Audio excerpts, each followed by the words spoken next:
Incredible! Unbelievable! Save! And Spark are champions! Good on Pepe! Goal! It doesn't get any better than that!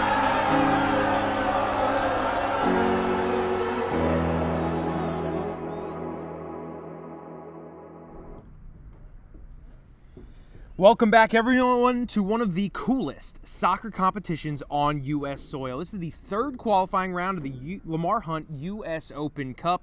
A record-shattering 146 clubs entered this competition, but with each passing round, fewer and fewer remain. APSL stalwarts Oaklyn United hosts USLPA squad Vereinigung Erzgebirge here in Glassboro, New Jersey. The next installment of the 111th edition of U.S. Soccer's Club Championship is upon us, so stay tuned.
Welcome back to the campus of Rowan University. We are just moments away from starting the third qualifying round of the U.S. Open Cup. This year, 146 amateur clubs are battling it out for the chance to earn 16 of the Open Division's 32 spots in next year's official tournament. Those clubs come from 28 different U.S. soccer sanctioned leagues in 29 states plus the District of Columbia. And after this weekend, Open Cup qualifiers will have one more round. That will take place the weekend of November 22nd. So the Lamar Hunt U.S. Open Cup has crowned U.S. Soccer's national championship since 1914. This history-filled tournament is conducted on a single-game knockout basis, and it's open to professional and amateur teams affiliated with U.S. Soccer. In 1999, the oldest ongoing national soccer competition in the U.S. was renamed to honor American soccer pioneer Lamar Hunt. 2025 U.S. Open Cup winner will earn a berth in the 2026 CONCACAF Champions Cup and have its name engraved on the Dewar Challenge Trophy, one of the oldest nationally contested trophies in American team sports. It's now on permanent display at the National Soccer Hall of Fame in Frisco, Texas. 2025 tournament features a total purse worth $1 million. That includes a $600,000 prize for the champion. LAFC of the MLS is the defending champion. The 109th edition of the tournament concluded on September 25th, 2024, with LAFC beating four-time champions Sporting KC 3-1 at BMO Stadium in Los Angeles to become Open Cup champions for the first time. But the next champion to be crowned has a long way to go. And the next installment is set to kick off in just a few seconds. VE in white going from left to right. Oaklyn United in black going from right to left. As I said, Oaklyn, a perennial contender.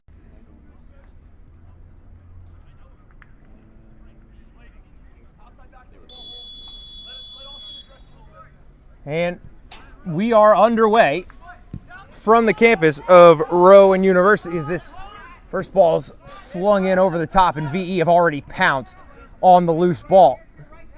And look at that, seconds into this match, VE have won a corner. Thanks mostly to Justin Ruth, the Delaware Blue Hen.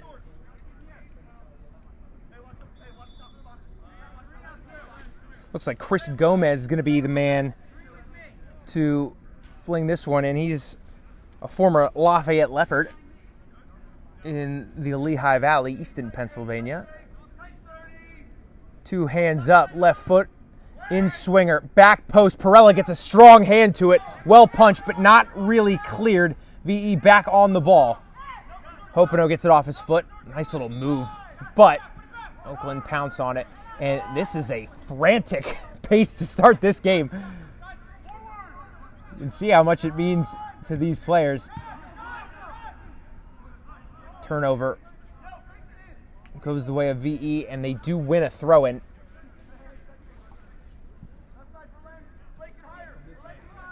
Perella directing traffic. He's already had involvement in this game. Hopino's got the ball. Looking far post, slings it in. Oh, Roos there, and he's headed. Oh, it's just wide. Just wide. That had some wicked spin on it for a header, but looks like it landed just outside the post and ripped back. It almost had a trick of the eye that I thought it snuck in to that far post, but inches away for Ruth. Less than 2 minutes into this game. And Oaklyn just trying to settle into this game, but now they've gone over the top and they have some space in behind. Blake Dryhouse on his left foot. Trying to get past that stubborn VE defense. Johnson flings it across, but Steve Paul able to claim it pretty easily, all things considered. And Paul will just drop the ball at his feet. Austin Johnson, the man who whipped that cross in. He's a difference maker for this Oaklyn team. One to watch for sure. As Julio Quintana goes back to Perella. Perella slings it out wide to Dryhouse, and VE win it back. Nice little combination play. Can he get on the end of it? No, but Hopino still got it. About 30 yards out. He plays a brilliant ball down that left channel. Here's the hit. What a save by Perella. Not only to save it, but to hold it as well. Crucial, but what a ball by Hopino to unlock that left-hand side. And VE certainly applying the pressure early on here. Perella, 2 crucial involvements already, and 1 ball drifting just outside his post. Perella's going on a little adventure here.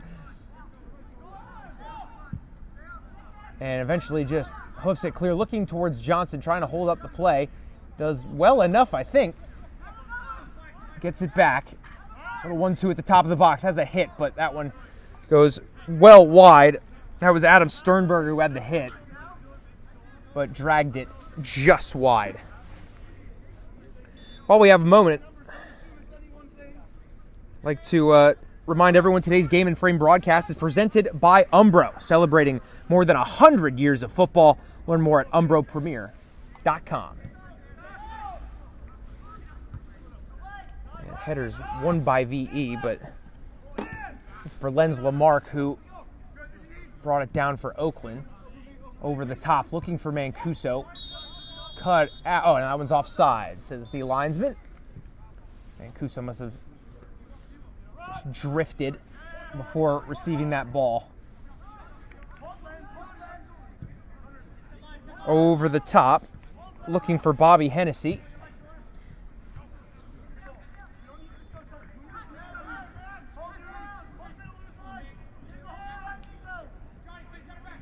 Ball ping-ponging around, eventually falling to Austin Johnson. Looking for Mancuso in behind, but cut out well by VE's back line. Hopeneau just settles the game down a bit. This is the first time I think players on either side have had a chance to breathe. Over the top, looking for Hopeneau. He's on it. Couldn't complete the pass, but ooh. And referee says that one actually came off VE. So throw in for the Nor'easters. For those unfamiliar, that is Oakland's club name, by the way, the Nor'easters. Down the left-hand channel again. Cutting inside, top of the box, has a hit. It's deflected, still with VE. Whipped in. Ruth brought it down inside the box, but couldn't get the shot off, and VE's won a free kick in an incredibly dangerous spot. Foul called on Johnson. And Johnson's not happy with it. Maybe just, there's definitely contact. Maybe just saying the VE player went down too easily. That would be the only thing I could think of. But this free kick is position A1. About 25 yards out. Dead center, nightmare for a goalkeeper. Looks like Perella's setting up that wall to defend his right side, our left as we look at it. And he'll take up position opposite them, which just leaves so much room. It looks like Ruth's going to have a chance to pick his spot. There's the hit. It's on target, but it's right at Perella, who does really well to hold, as looked like Bobby Hennessy was lurking, but no rebound allowed. Another good piece of goalkeeping very early on here by Perella. Jade Macias, a deep line playmaker role. And see if Mark can keep this in bounds. He could, but he might have lost the ball. Johnson does very well to keep that, actually, under some pressure from Ruth. And it was touch and go there, but it ended up working out for Oaklyn as trying to dart forward, but couldn't find Mancuso, and it dribbled all the way down to the goalkeeper, Steve Paul, from Thomas Jefferson.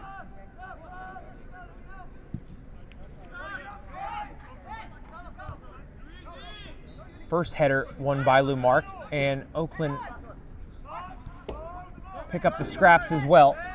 First real coordinated looking attack for Oaklyn. Here they come down this left-hand side. Dryhus cuts inside. A little outside of the foot action, but cut out by VE. And VE, that was kind of the first time they were forced to get back in numbers. Over the top, looking for Mancuso. It's a really good ball. Paul's come, chipped wide. Ooh. That was a brilliant ball from deep in Oaklyn territory. I think Paul had to come there and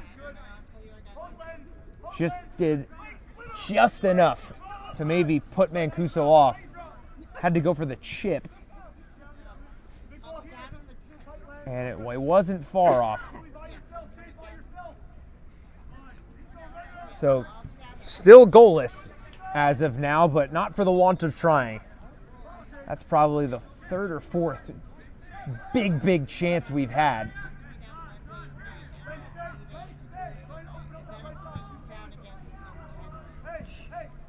And not the best touch from the Oaklyn manager, but that's why he's on the touchline.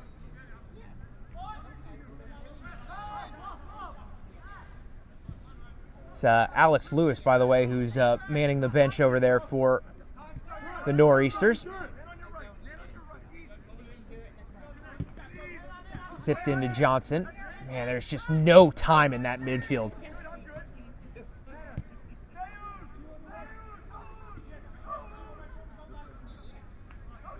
So,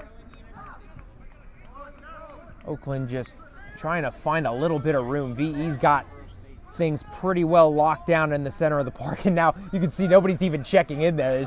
There's nobody even trying to get the ball in the in the center of the park. Down this wide channels is where they want to go. Here we go. There's a little bit of room.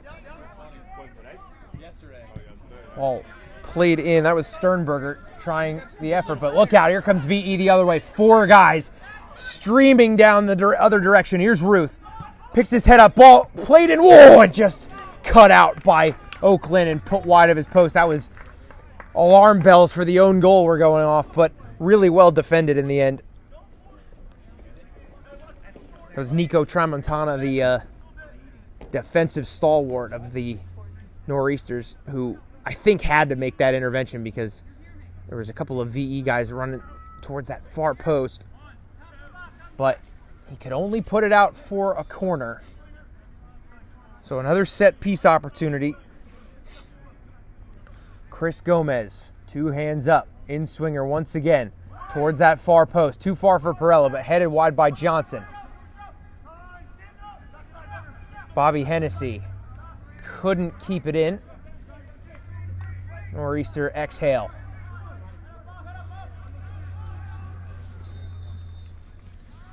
Don't go anywhere at halftime. We have some goals of the month to show you, sponsored by Salt and their air case. So, again, don't want to go anywhere at halftime. You'll want to see those goals of the month. There are quite a few bangers that will be on display. So, again, leave the halftime oranges to the players. Make sure you tune in for that. But we've got a throw in for VE.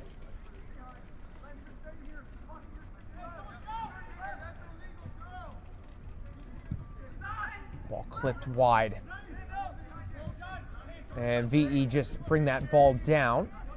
And they swing it across their back line. Infield to Hennessy, who picks his head up and is now looking down that right-hand channel. Cut out by Lou Mark. And Dryhouse is in down this left-hand channel. Mancuso's ahead of him. Austin Johnson's making a run ahead of him. He elected for Mancuso, but wasn't quite the ball needed. And now here it comes the other way. Ruth was not really led with that pass, but he does well to wriggle out of it, but loses out. And they look like the foul was called for that first intervention on Ruth, not the one where he lost the ball.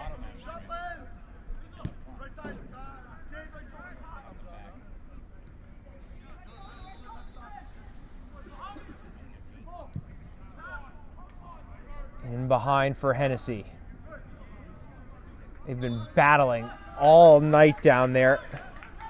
That's Barry Osmond and Hennessy in that far corner. Feels like that's going to be one to watch all night, as is Ruth and Berlinsley Mark down here on this near side.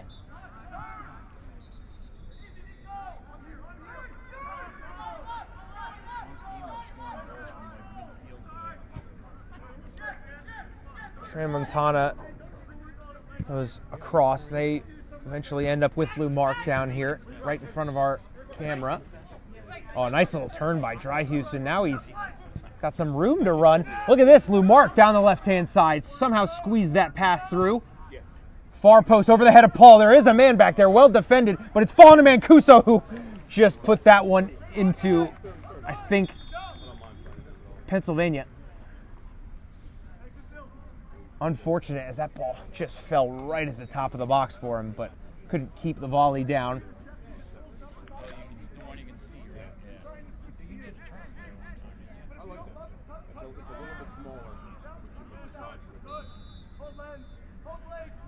They dropped all their athletics. Steve Paul clears this one. And look at this, Hennessy. Is he in behind here? Clipped one towards that far post. Perella does well to come off his line and scoop that one up before Ruth could get ahead to it.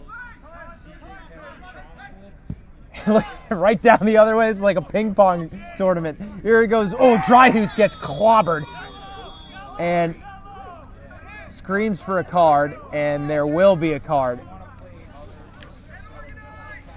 Josh Ursitz from George Washington University shown the yellow card very early on in this one, not even 15 minutes in. So that's going to be a lot of game to play on a yellow. Down that right-hand side of the VE defense. And looks like Sternberger is going to hit this one. Referee just telling the wall not to creep forward.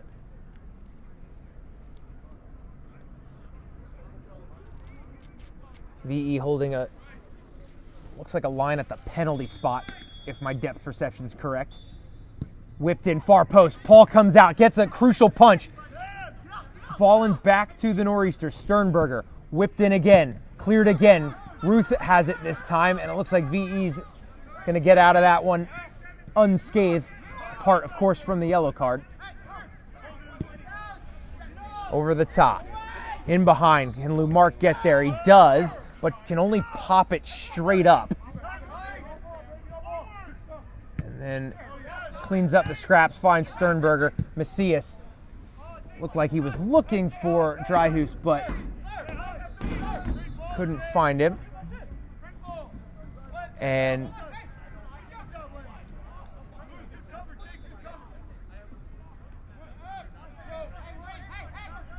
referee just having a little conversation behind the play.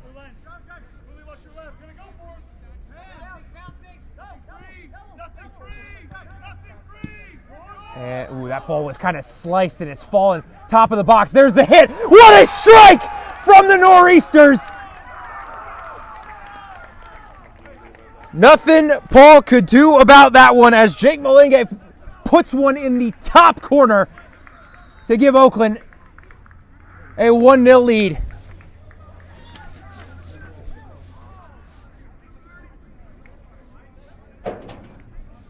You could argue it might be against the run of play, but when you have a strike like that, it doesn't really matter, does it? Nor'easters 1, VE 0.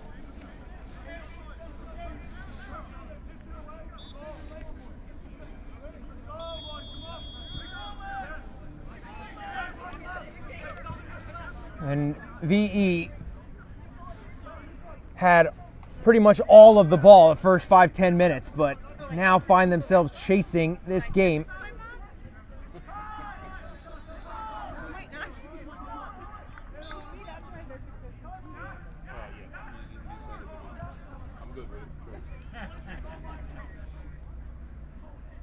And Perella's puts it down to his right back, and Sternberger gets it in the middle of the park and just shimmies to and fro to create a little bit of room. Pass wasn't connected though. Johnson on the press. They go back to Paul, who is forced to just kind of clear that one. Ruth kind of faked like he was going to head it. Good touch from the VE man, and elects to just take it himself. There's nobody down this right-hand channel. Cut out by the Nor'easters. Macias, Lou Mark, into Johnson. And you can see that goal has given a boost of confidence to Oaklyn. Sternberger couldn't quite find that pass.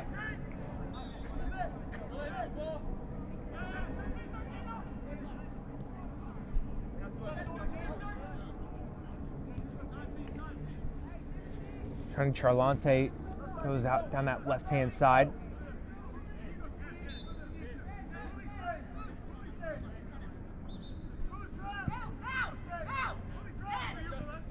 And look at that ball, turned around the corner brilliantly by Hopino. Here's Ruth. Ruth cuts inside. Top of the box, VE with the hit. Over the crossbar, high and wide from Hennessy. But see how quickly VE can just turn defense into attack. One ball turned around the corner, and it created a chance.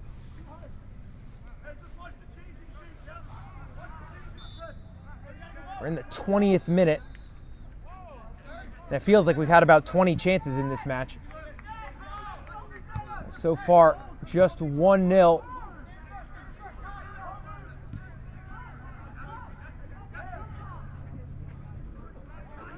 And Oaklyn tried to find some room in the middle of the park, but VE again just not really allowing any time or space in there. And go back out the other side and in behind. Look at that run from Hopeno. He's onside, cuts in, fizzed across, and what a finish. I thought that went in behind. What a finish from Hopeno. Looked like he used the run from the middle of the park to almost decoy the keeper and just snuck it into that near post. Classy, classy goal from VE. And just like that, the deficit's erased, make it 1-1. I have a funny feeling that is not the final goal that we'll see tonight, folks. Chance after chance after chance. 2 goals in 20 minutes.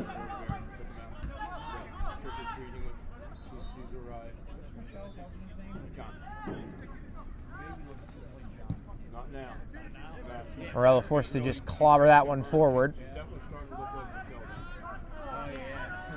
Macias was under some pressure, did well to keep it, and just played it all the way back to his goalkeeper.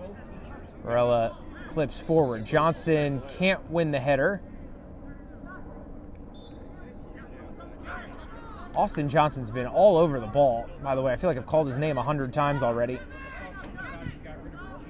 Over the top, looking for Hopeno again. He is timing those runs to perfection down that left-hand side. Cuts in. Oaklyn defend well. There's a goal scorer. Bobbing and weaving. A little step over for flavor. Johnson plays to Sternberger. Ruth cuts it out. Turnover. Here comes VE. There's Ruth. And Ruth throws a shoulder, and referee says that was a bit too physical for his taste. Mark coming the other way. Ball clipped over the top. It's a good-looking ball to Johnson. He will get there first. Cut in on his left foot. Fizzed across. Cleared by VE. And find Lou Mark. Down that left-hand channel again. Paul decided to come, but then thought better of it. Johnson's got it. Goes back to Dryhouse. Clipped in to the middle. Cleared by VE again. And now it's VE that can't seem to get the ball under control. And here's Macias. Macias tries to slot one in. It didn't quite work, but Mancuso gets it right back. Oh, it's a hit from Mancuso, high and wide. Pressure alleviated. Man, breathless stuff. In the campus of Rowan University.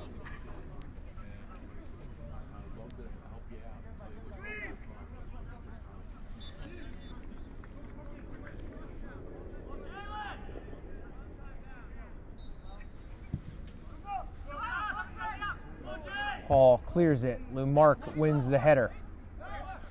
And smartly, Nick Hazel just lets that one drift in and plays it backwards.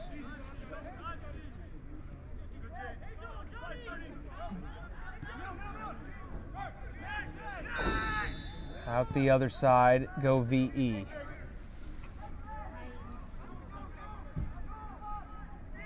Ball clipped in. Osmond Berry out there first, but Hopeno's picked this one off. Witherspoon, a couple of step overs, and strike from VE from distance, blocked in front, and Johnson somehow able to keep his body between ball and man. Not sure how he did that, but he did.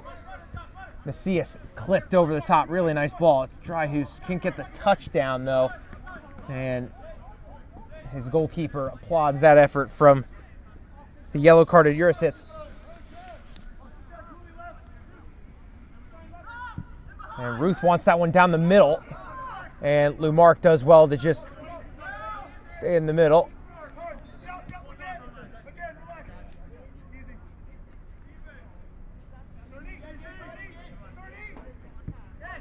And this one goes inside to Sternberger, who elects to go backwards. Macias.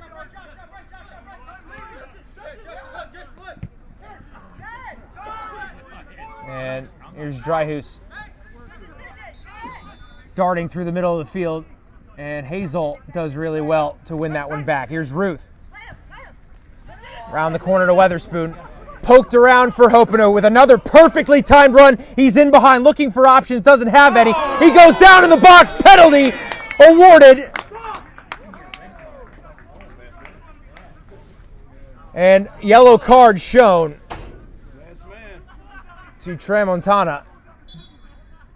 And Tramontana's yelling at Hopino, which might want to... and it looks... I think I'm hearing Tramontana arguing that Hopino was offside. Not sure about that one, but it wasn't called. What was called was a penalty.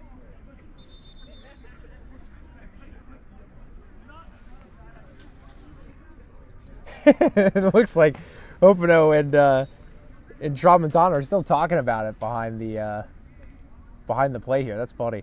But the more pressing matter at hand is Jalen Weatherspoon's penalty. Staring down Perella, trying to make himself big. This is to go 1 goal up. Once again. A great strike and a great save by Perella. He comes off his line. A double save from Perella. What an effort by the Oaklyn goalkeeper. What a couple of saves from the Nor'easters netminder. Danger not over yet. Corner kick for VE. How big will that moment prove to be? Ball whipped in back post. It's headed down. Oh, a strong challenge. I think made no contact. And there goes another strong challenge and another card coming out. That is Hennessy who goes into the book. The third booking of this game, and we're not even a half hour in, folks.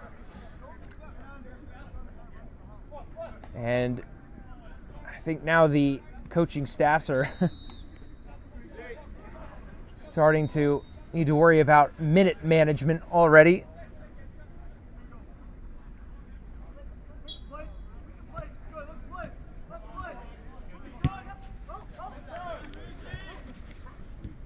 And Lou Mark wins the ball back. Across to Johnson. Oh, strong challenge. Went over the top. Weatherspoon is in behind.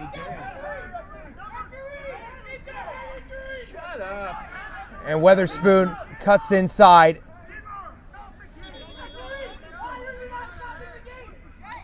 And Mancuso's shouting about a head injury, but that wasn't really a head injury, in my opinion. That was a foot-to-foot challenge.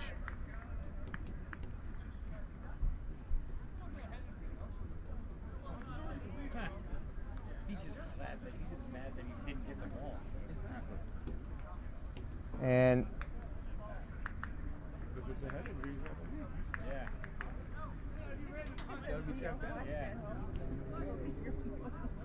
so I think the official waved for a trainer, but then Sternberger popped straight up. So the pause right here is, I think the referee's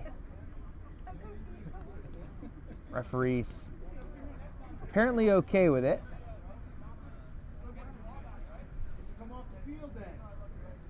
Yeah, he's got to go to the blue tent.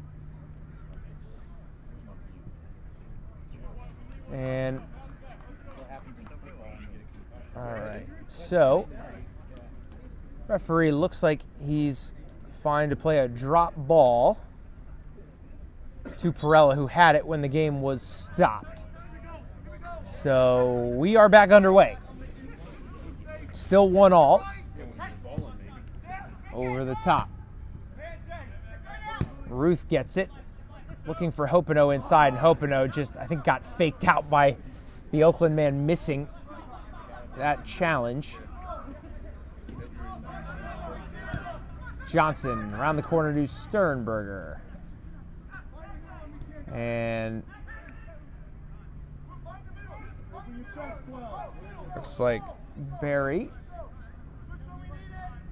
goes to Macias. Macias clips in behind for Johnson, who, I thought he won it for a sec, but it's actually Malinge who had the ball but lost it. Throw in for Oaklyn. Half hour into this one. And out the other side comes VE. They find Ruth, who holds the ball up very well. Doesn't really have a lot of options forward, though. Hopino.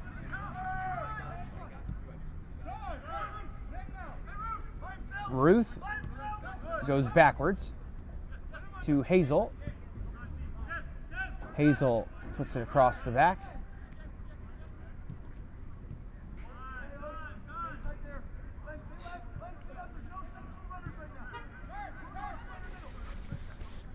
Kevin Smolin tried to find VE's Johnny Charlante, but couldn't do so. And that ball was not the restart that VE was hoping for. It was Weatherspoon who was trying to make the run.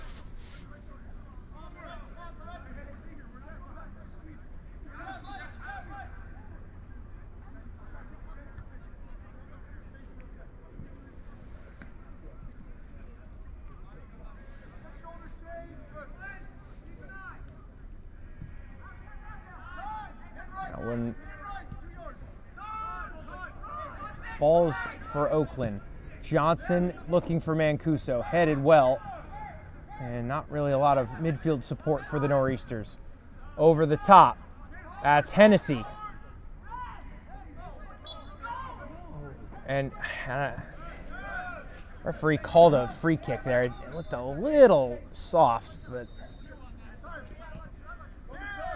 Johnson goes back, and woo, that was very nearly a pickpocket job from Hopino, but Oaklyn keep the ball. And Mancuso goes back to Johnson, who's got a little bit of space probably for the first time all game. Cross to Sternberger. Nice touch into the space. Sternberger clips one to that far post. There is a man there. It's Dryhouse. Woo, volley goes over the bar. But fell nicely for him. Can't blame him for buying a ticket for the raffle there.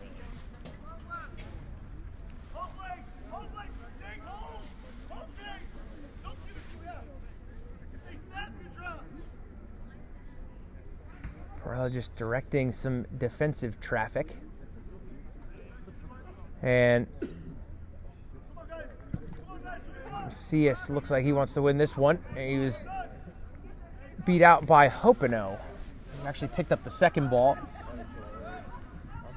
And look at Hopino continuing the run. He's in the box again. And comes back. The hit came off. Was there a deflection? There was. Corner VE.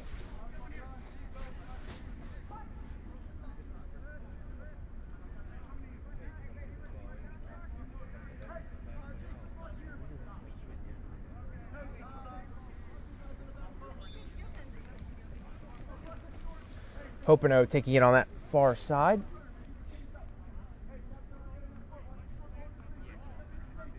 Right hand up from Hopino. Near post. And let's see who won that header. It was Oaklyn. Hopino will try again.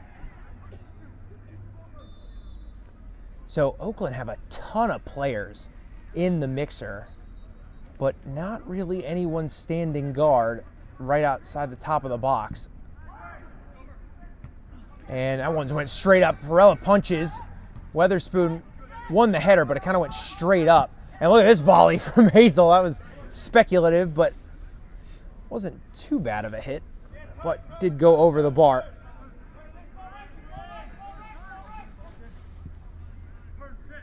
See us.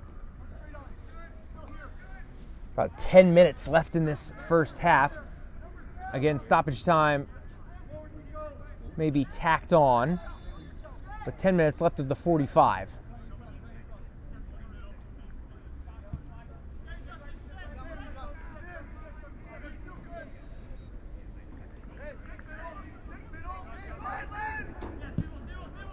Ball's clipped in over the top, and that's a really nice looking ball. Well defended from VE's Christian Williams, but it's fallen for Dryhus. Cuts inside, maybe a little nutmeg to sprinkle on there. Mancuso goes back to Johnson on his left foot, and the hit was weak. It took a deflection, but that weakened it enough for Steve Paul to keep it from going out of play.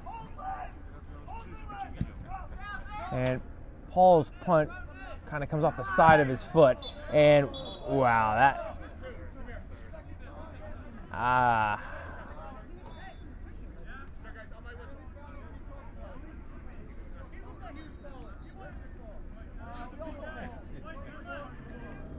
and looked like Ruth had a talking to there. No card issued, and that would have been very, very harsh if a card was issued for that one. But a talking to, already 2 cards for the for VE. Look at this, Austin Johnson has a hit, and it's a brilliant hit! What a goal! 2 wonder strikes from the Nor'easter, puts them up 2-1.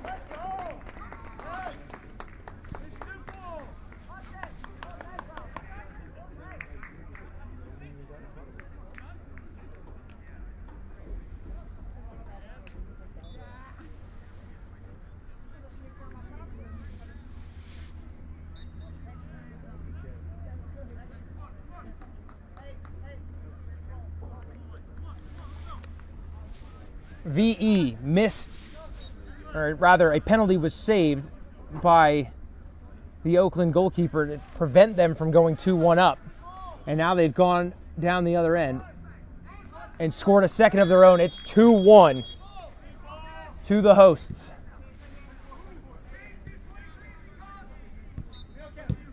Quick check of the watch, about 7 minutes left for VE to get an equalizer before halftime, and look at that. Corner kick awarded. It didn't take long for VE to find the leveler last time. Let's see if they can find another one. I think this is Jurisic who's going to whip this one in.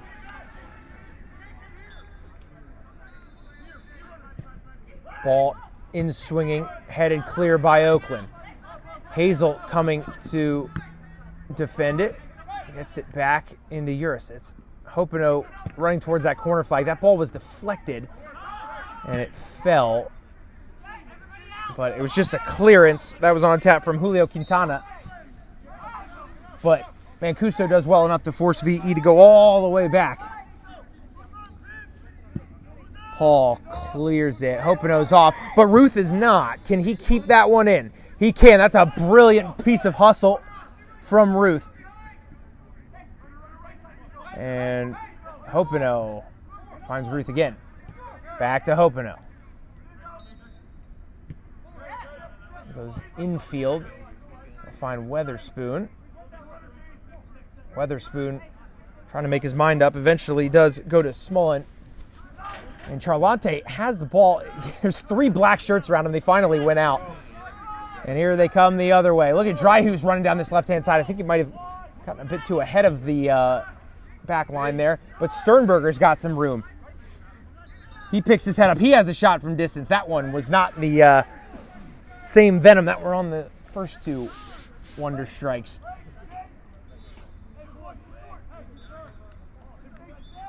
Hard to blame the Nor'easters for wanting to take a crack from distance because it seems they have the secret sauce on those long strikes.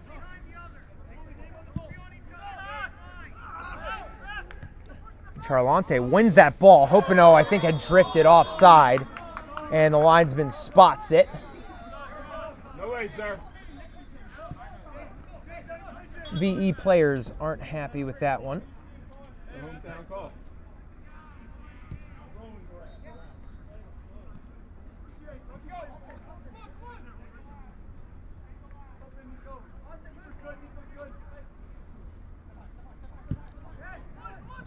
And Johnson. Sternberger.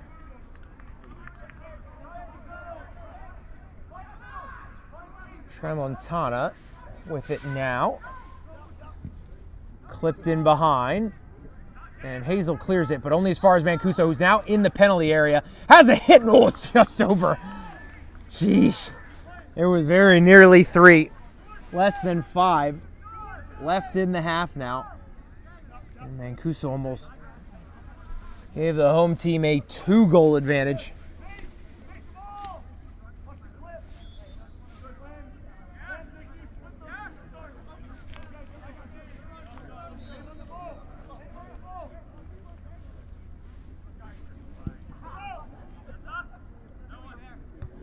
Charlante lost out on the header to Johnson. Sternberger gets it down to Mancuso, nods it across to Malinge. Sternberger went flying. He wasn't even on the ball, but Weatherspoon not happy.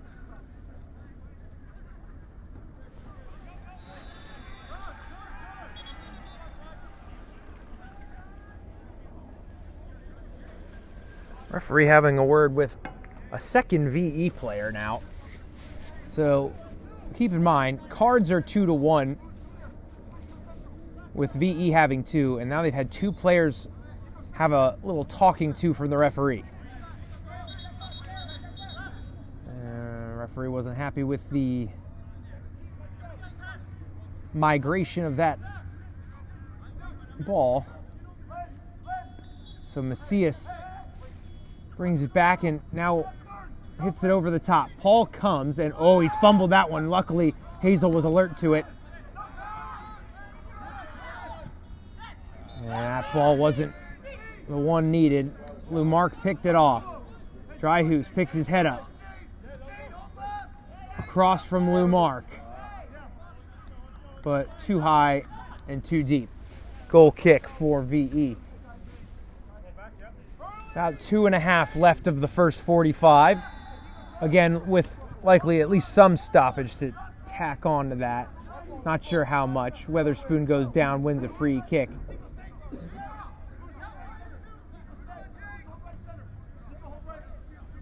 And Paul will get the chance to bomb this one forward, and he does so. Can Charlante win a header? He can't. Johnson's on it. Sternberger. Forward to Mancuso. Shouts for offsides go unanswered by the linesman. There's Malinge down that right-hand side. Sternberger.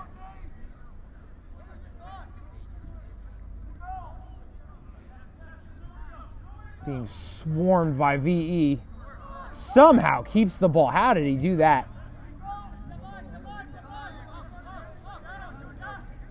Good piece of play from Johnson. Keeps the Nor'easters in possession. 90 seconds left of the first 45. And look at this, in behind. Charlante pushes him wide, but gets it across. No offsides. It's a 3rd goal for the Nor'easters. Put Mancuso on the score sheet.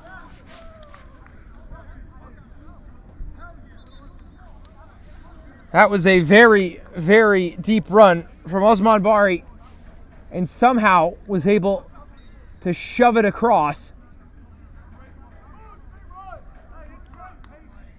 for the Nor'easters front man, and it is 3-1 before halftime. If you watched the first 10 minutes, you would have thought there's absolutely no way.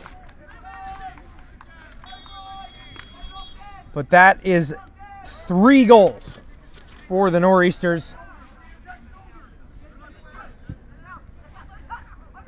And now you got to think VE will really need to press to get one before half. Ruth beats Lumark. Whipped in. Oh, and he had open out the front post, but I think it was Tramontana who got his foot in there.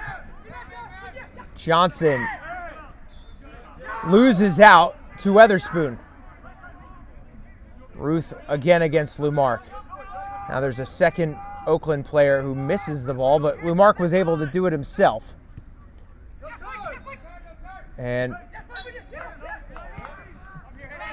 And Nor'easter's plays short, but Mancuso wisely just goes backwards. There was nowhere to go. And Johnson able to clip it forward to Mancuso. That was a bad tackle. And that was Smolin, who just went into the book. A third booking for VE.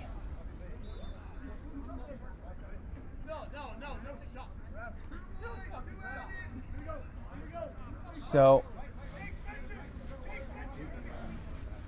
that is the fourth booking of this game, and it is not even halftime yet. So for those keeping tabs, that is 4 bookings, 3 cards for VE, 1 for Oaklyn, and also 2 talking twos for VE.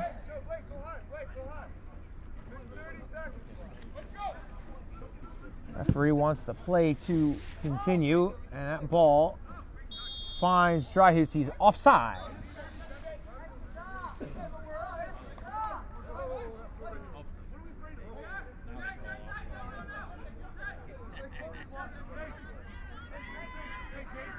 Paul's going to just lump this one. And Lamarck heads it back where it came from. And Lamarck just lumps it down and heads up.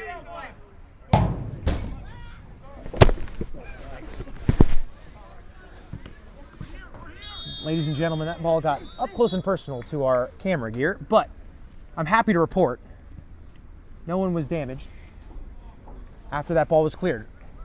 And by the way, it's halftime. 3-1, your score from the campus of Rowan University. Don't go anywhere. We've got the goals of the month brought to you by Salt coming right up.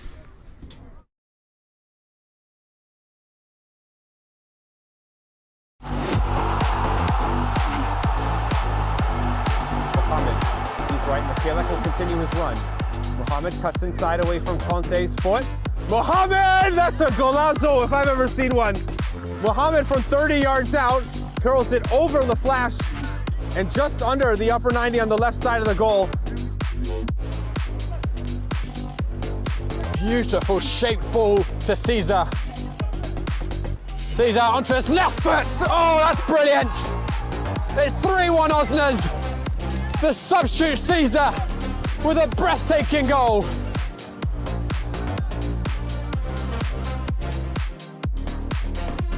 But now he's out of position. Brought in Oliveira. And he's going to try and chip. Big bounce and it's in. Oliveira saw that Peabody was off his line. And now it's 3-0. Oliveira involved again.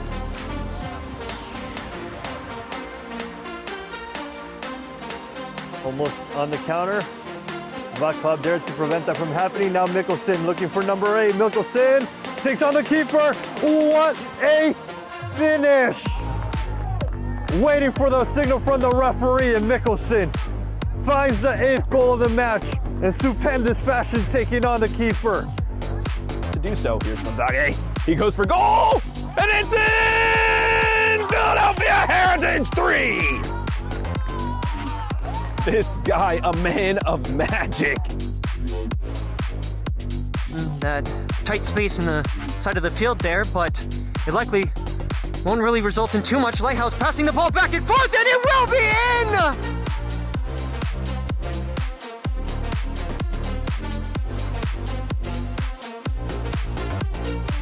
10 years old now, astonishing he's still playing at this level, but every time I see him, he still looks more than a fit, and there's a spectre shot, and it's a beautiful cherry on the top of the cake for Lansdowne Yonkers. Off the table, instead Estupinian now cutting inside, has room, takes a shot. What a finish for Estupinian to get a goal back for Barcelona. Nothing Interiano can do about that one. An absolute curler. A lot can come up. Tambadou scored 2 goals last year. Oh! He gets another one. It's an opening goal. Banta Tambadou back on the score sheet for Block FC. And an emphatic finish. Zami will face. Shooting and in! Another tremendous goal scored by Manhattan Kickers. Zami smashing one that just clips off the left post and in. And LaFlash has no chance, just the perfect height as well. Break kick. Oh! Alexander Bullington makes it 3 for Polonia. Wonderful technique. Emerson not seeing the challenge coming on his way, and there's a shot, and what a finish! What a strike! For the 4th goal of the match, it is Semas Monroy who makes it 4-0 for Empire. Sangari winds up and sticks it. From the far corner of the 18-yard box, he picks up the upper 90.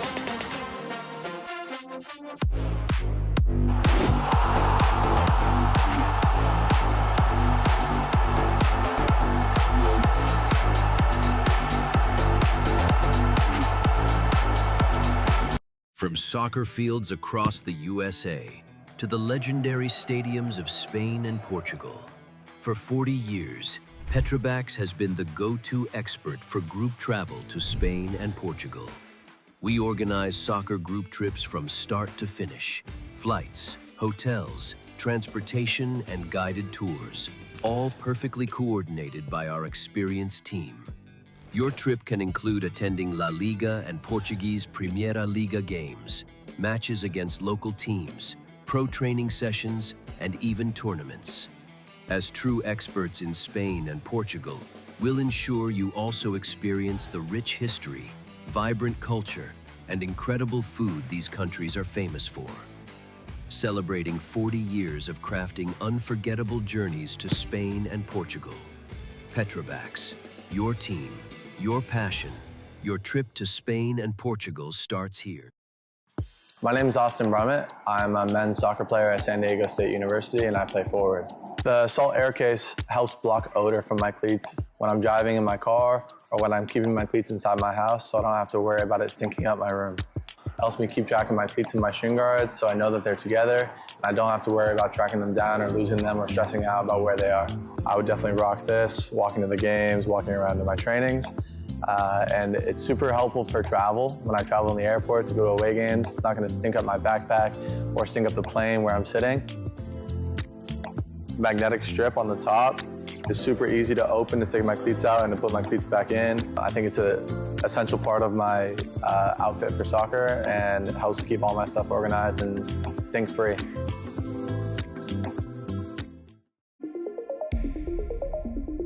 A quality highlight reel is crucial for college and pro recruitment. A lot of services offer generic solutions, but at Game & Frame we know every player is unique and needs a personalised approach to win over coaches. Our process is simple. We work with any footage, and if you need help finding your best plays, we'll review games for you. Once we've finished, you'll have a reel you can upload to any recruitment platform. We've helped hundreds of players get the attention they deserve, including placements in Division 1 programs. Scan the QR code or email us for a free consultation and start the journey to maximize your recruitment potential.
Welcome back to the campus of Rowan University in this third qualifying round of the U.S. Open Cup.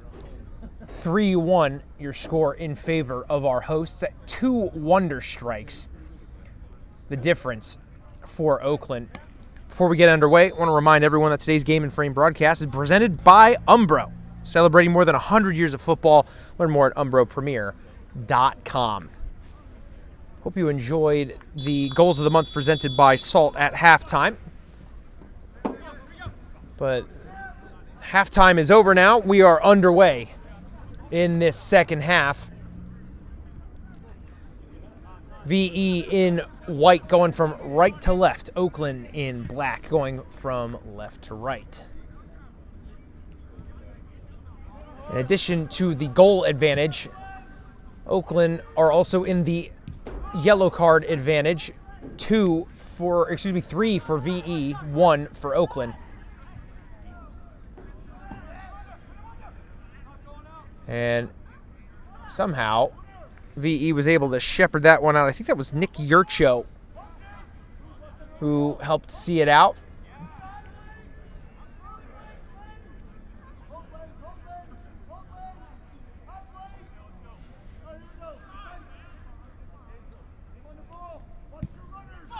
And clearance wasn't quite up to the standard of Mr. Steve Paul.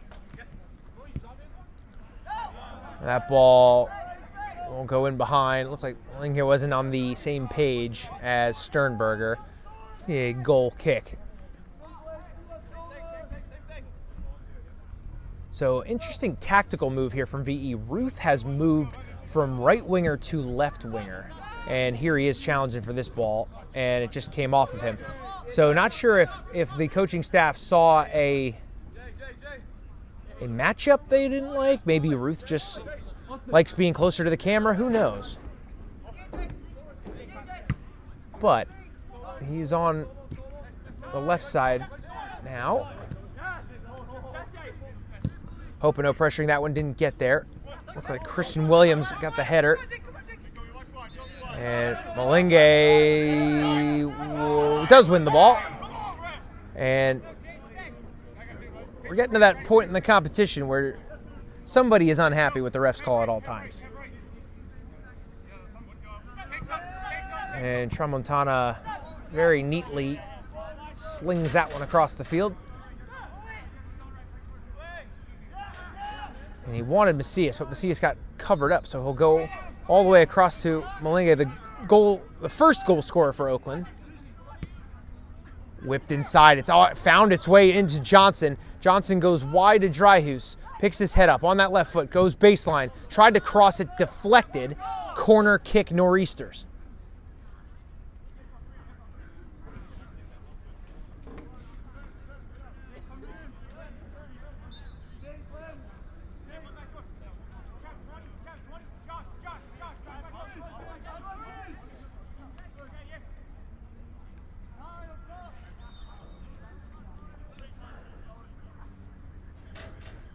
One hand up from Oaklyn. I think it's Sternberger.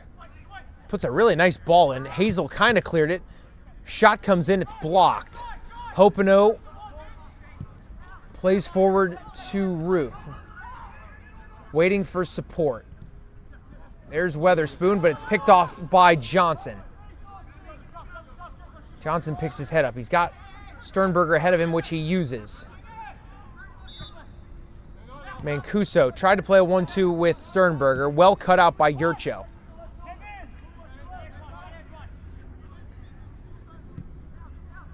Down that right-hand side looking for Hopino. Cut out once again. That one was Lou Mark.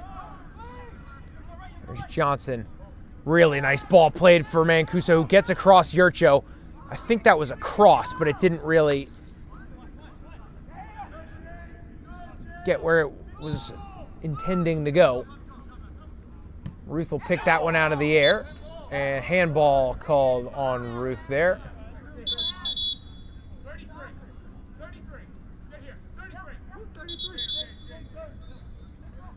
And the referee is now having a talk with Jade Macias. So guess he said something the referee wasn't keen on. And Hazel's going to come win that header. Fortunately for him, went straight to Oaklyn. But again, Mancuso had just drifted off before playing that ball. Yurcho plays short to Hazel, who doesn't have a ton of room, so he'll just go backwards.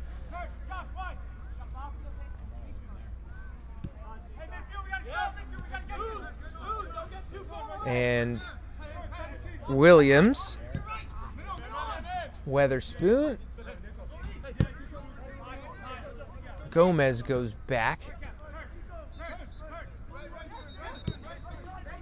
And Gomez gets it back inside to Weatherspoon. Back out to Gomez. Hopino gets it. He goes infield to Hazel. Weatherspoon. A really nice combination play from VE. He slings it across the field. That pass was behind the intended target, but able to keep it in on that far side. Hazel's back on the ball. Goes back to Smolin. And now he has his runner. He found the channel, but a little too much mustard on that through ball. Lets Oaklyn off the hook.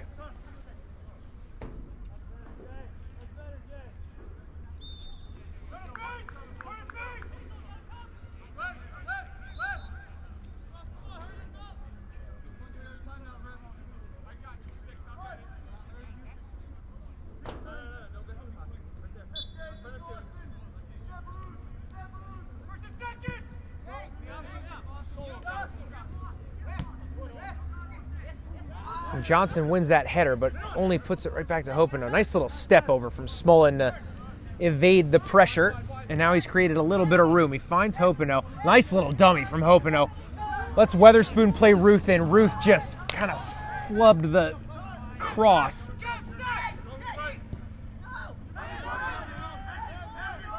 Sternberger's under some pressure. And Gomez just lumps it forward. Weatherspoon didn't really give chase. So Oaklyn will go out the other side. That's Lou Mark. Lou Mark's going to lump it forward, looking for Johnson, who held it up, but the ball kind of popped up, and yeah, it was off his hand.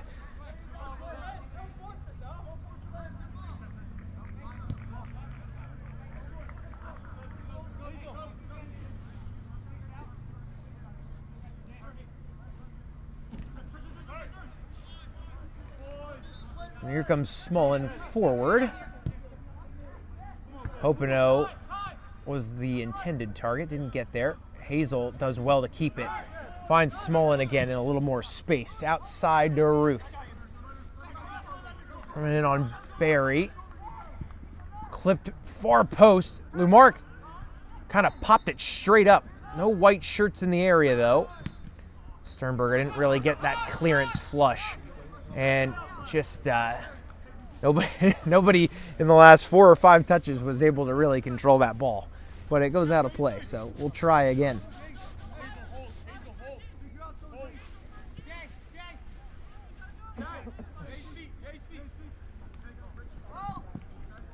And physical battle from Mancuso and the captain, Christian Williams. Mancuso won the ball, but then played it out for a throw-in. Hazel wants it. He gets it. He's turning. And now a Route 1 ball looking for Weatherspoon. That wasn't a ball needed. Hopino gets it down and finds Gomez. And Hazel, a lot of the ball here for VE. Lots and lots of the ball since the start of the second half, but now they've coughed it up. And here comes Dryhouse the other way. Couldn't get past Hazel, but that ball's gotten all the way out here to Malinga. What a touch by Williams.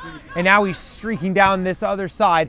Ball clipped ahead to Hennessy. Hennessy picks his head up, gets the cross in. Couldn't find his man. Is that a throw or a corner? Linesman says corner.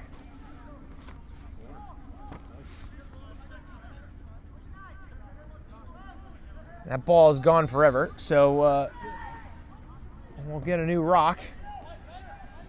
And it looks like Hennessy's going to be the man to whip it in. Oh, no, excuse me, Hopeno's gone over to take the set piece. VE could really do with a goal here relatively quickly and to cut this deficit to 1. Hopeno plays a really nice ball in for Weatherspoon. It's fallen to Hennessy. Hennessy has a shot, but it's kind of scythed off his foot. And I think the referee's going to have a word with the goalkeeper saying no time wasting, which is very early for a message like that. We've got 35 left to play. But there's the whistle, and here's the ball from Perella deep into the Glassboro Knight.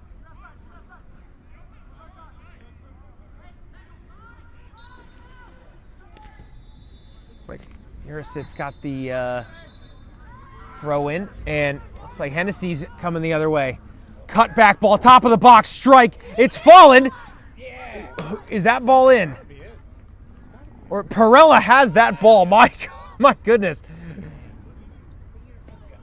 We were blocked out. I thought for sure it had to be in, but Perella somehow got the first save on it and then kept it out. What an effort from Perella tonight. Saved a penalty, saved that ball somehow. VE got to be so frustrated. This could very easily be a 3-3 game right now.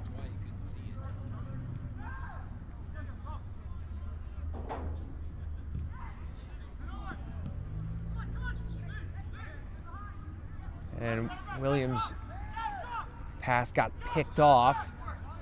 And Williams wins a tackle, but it's a throw-in for Oaklyn.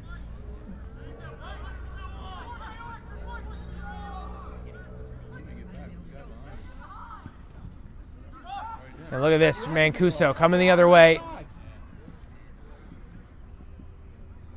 Sternberger's top of the box on his left foot as a hit, but was always rising. And Williams isn't happy with the referee. VE's claiming the linesman was giving them that throw-in, but head official flipped that call.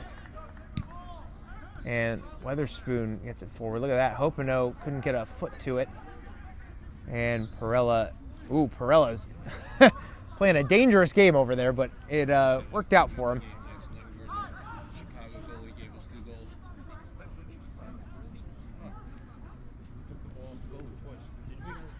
Here's Weatherspoon down this right-hand side.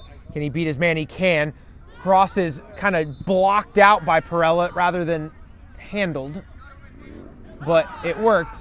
And it looks like Hazel's still going and then goes down. Is that in the box or outside? Outside, I think, is the call. Looks like a yellow card's being issued to Lumark.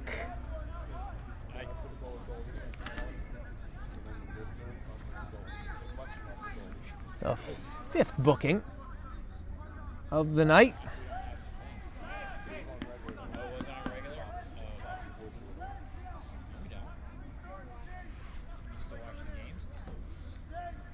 All right.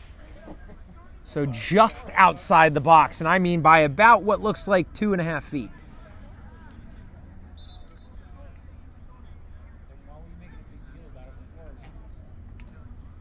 So, what's VE going to do here? They're going to have a shot.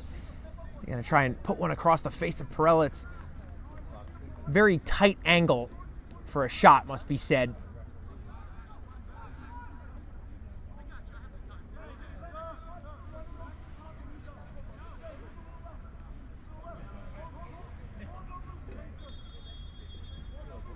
All right, here comes the hit. And it hits Perella. It's fumbled in front of the box. Oaklyn somehow get it clear. And there's a flag. Looks like a foul that the linesman was calling for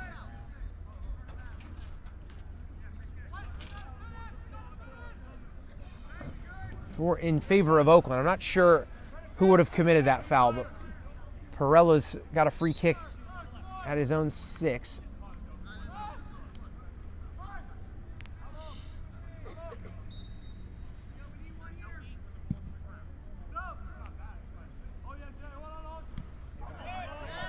Johnson brings that one down, and here's Lumark, who just went into the book. All the way down that left-hand side, Yurcho cuts out the low cross. Weatherspoon able to get it down and goes out the other side. And that ball's a nice positive touch forward. Here comes Perella, and it's great goalkeeping again. He's had quite a night between the pipes for the Nor'easters.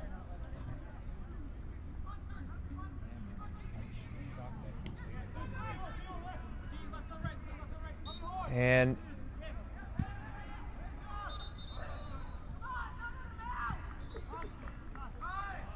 VE will just go backwards to Steve Paul.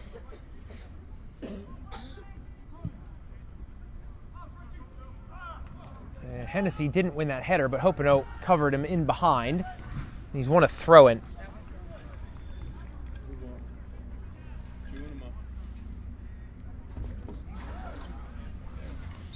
Here's Hopino. Fizzed in for Weatherspoon. Like it was blocked out by Smolin, but couldn't complete the pass. Hazel now is doing some defensive work. And Hazel puts his foot across. You're falling for this every time, man. And You're falling for this every time, sir. Pretty weak. And got a free kick inbound for the Nor'easters.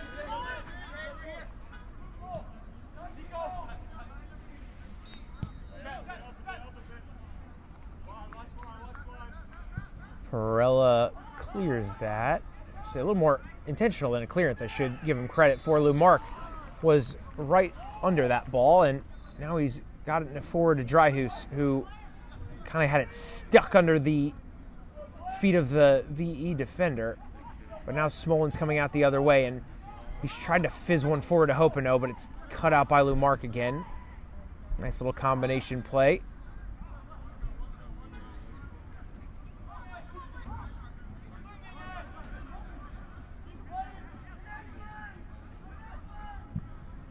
Ball fizzed in low, looking for Mancuso. And it's hit Macias, but he's still got the ball.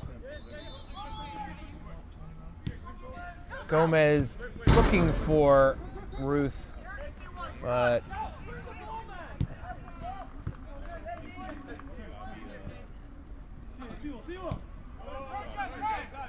Gomez, or excuse me, that was Hazel that goes inside. This is Gomez. Here's Weatherspoon. A little step over, finds Ruth. Ruth thinks better of that forward pass and goes backwards to Gomez, who finds Hazel, goes back to Gomez. And now VE just had a lot of the ball here today. Go down with Ruth on this far side, and he gets by his man. He's inside the penalty area now. He's cut back. He goes down. There's a hit. Referee says nothing. Gomez finds Weatherspoon. It's actually flipped there. Oh, and it looked like Ruth actually got the touch inside the box, but it was hoofed out of bounds by a Nor'easter. I'm not sure if it's a throw or a corner. Looks like a corner. Yeah, it's a corner. Hopino's taking it. The height of Yurcho now inside the penalty area, becoming a pain for Perella. But Perella doesn't mind. Claims that one pretty easily.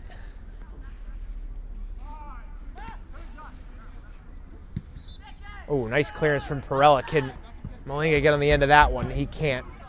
Beaten to it by Gomez. And it looks like Hopino's going to be able to keep this one in. He is. And that one is...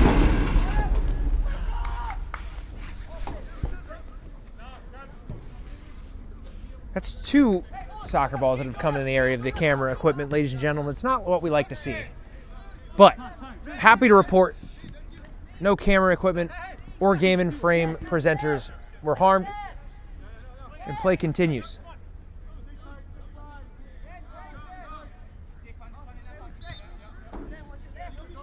Gomez. Ping forward looking for Ruth. What a ball that is.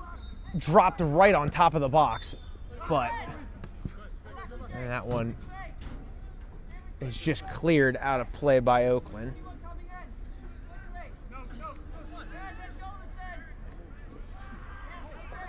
And Hopino loses out. I spoke too soon. Hopino wins that ball. Fall into Hazel. And here's Smolin.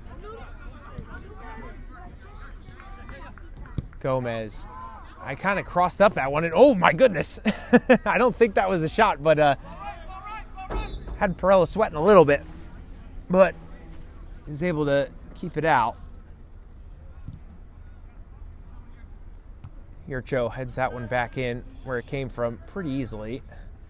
And that's a nice ball. Turn around the corner. Hopino's onside.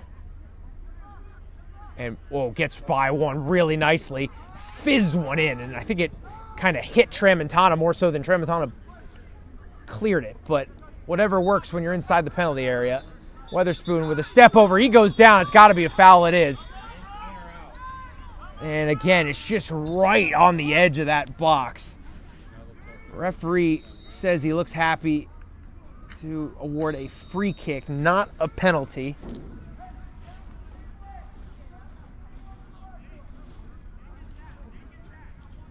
And it looks like Hopino's going to be the man to hit this one.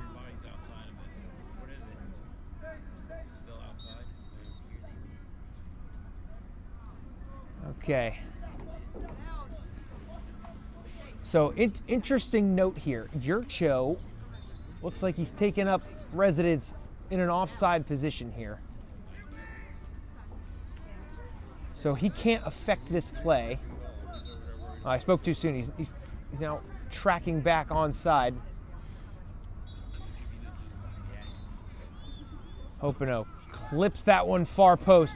Punched well by Pirelli. He's able to actually gather it after the punch. Really, really good goalkeeping from him tonight. Looked like he wanted a runner, but he doesn't really have any.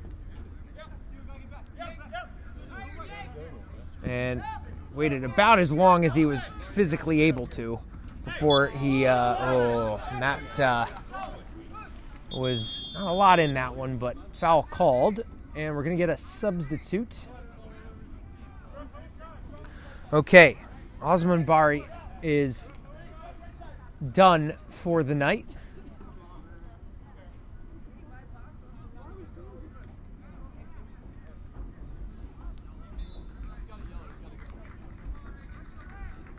Okay, so looks like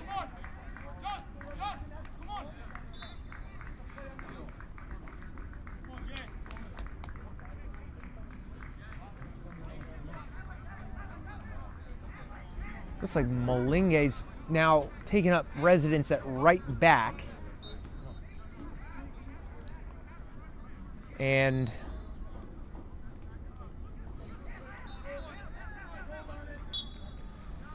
Austin Johnson will get this one back in play.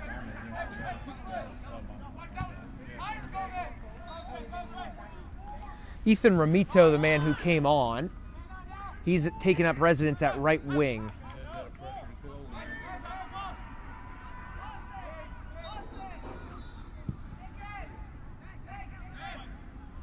Johnson tussling with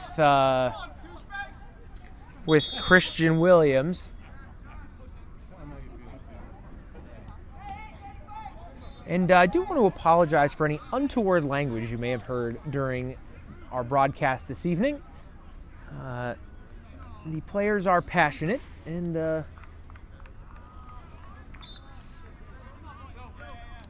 maybe not using the most family-friendly of language. So again, we do apologize for that. But what they're lacking in verbal decorum, they're making up for in really good play on the pitch. Gomez coming down this left-hand side. fizzed in toward Williams. It's fallen for Weatherspoon. Cuts it back. Hazel has a hit, but he gets it wrong. Got way under that one. And are we... Oh, no, he's calling for another ball. That's what a referee's whistle was for. So Hopino will fizz that one in. By the way, I just noticed Connor Budniak checked into this game at some point for VE. Not sure if that was at halftime or if I missed that during the last substitution window. But Budniak is in to this match. Looks like he's playing right back. There he is on the ball now, challenging for it. Yurcho was deemed to have fouled. So it'll be a nor'easter free kick. 20 minutes remaining of the 90. And I've already heard the referee telling some of the VE players he's got an eye on his watch whenever we have these extended stoppages. So I'm fairly certain there'll be at least a little bit of stoppage time, and maybe more than a little bit. Yurcho comes in with a crunching tackle, and he's gotten it right. According to the referee, just a corner.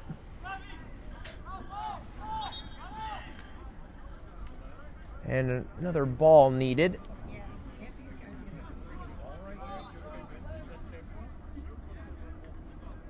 And there's the other ball. So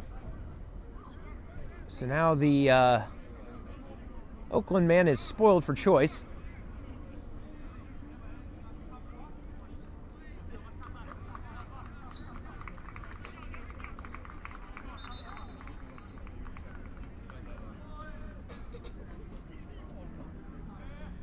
All right, I think this is Sternberger to take this corner. It's a really nice delivery, and Paul's come out of nowhere and somehow scooped that up. Not sure how he did that. Then a nice service to Ruth, but he's definitely fouled there, and Johnson is going into the book. And Johnson goes in to the referee's book.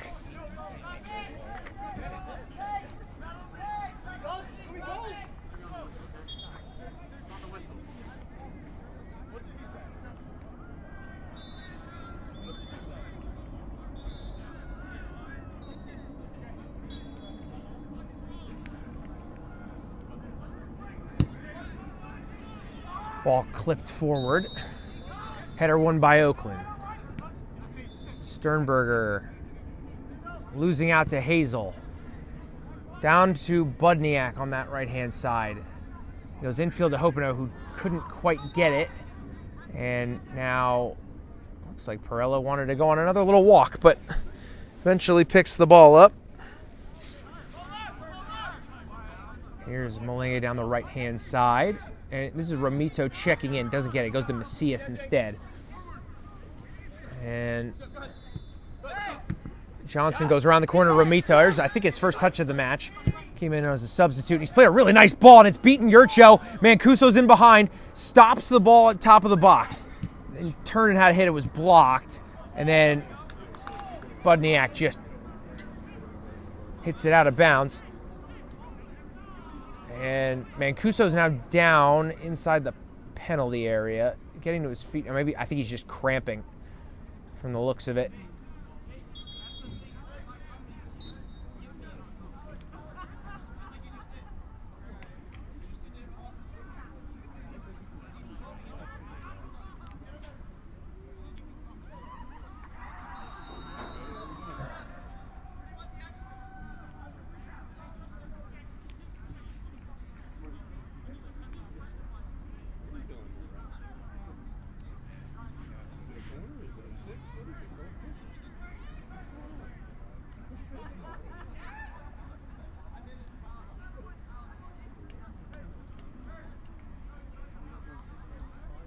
So Mancuso is being forced off after the stoppage.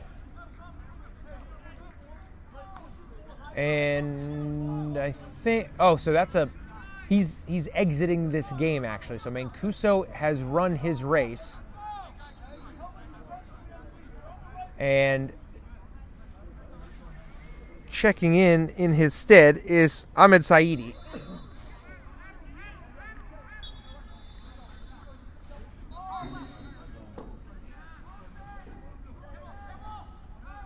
Yurcho wanted a handball.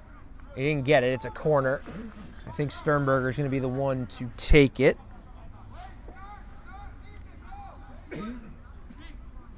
And it's like Tramontana and Quintana are coming forward into the box. Sternberger hits another nice delivery. It's fallen inside the box. That's Ramito. Has a hit blocked. That was a crucial one. That was right at the corner of the 6. And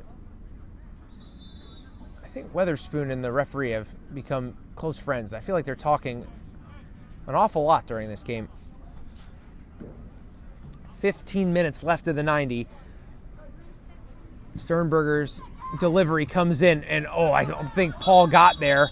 And I think the only thing preventing that was a miscue by Oaklyn, because they ruled it was a goal kick. So heart and mouth moment, that probably would have been the ball game if that one went in. But a lifeline extended. Hazel gets that one down, clips it over the head of Lou Mark, looking for Hopino down that right-hand side. And a little step over from Hopino. Puts his foot on it and goes the other way. Has a hit, and what a hold by Perella. I don't know how many times I've said it. He's having a great night in goal for the Nor'easters.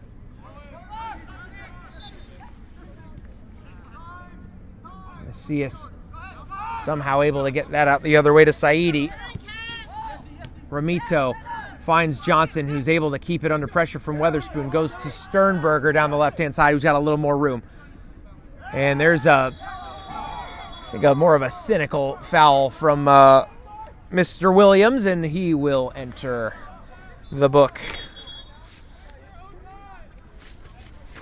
Lots and lots and lots of bookings.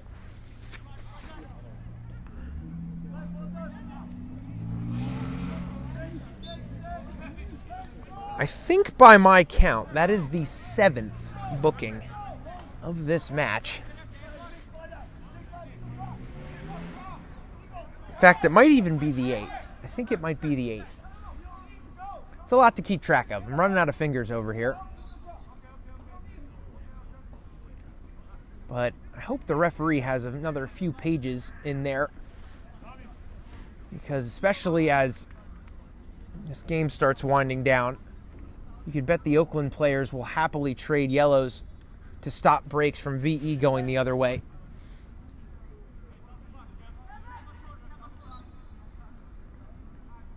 Hopino muscled off the ball, but wins a throw.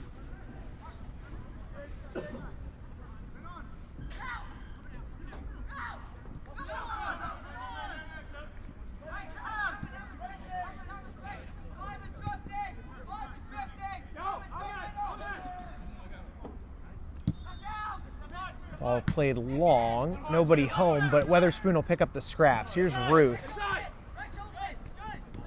Ruth had a runner, but didn't find him, and now he goes instead to Hopino, who, with a brilliant touch to just take it out of trouble, goes backwards to Yurcho.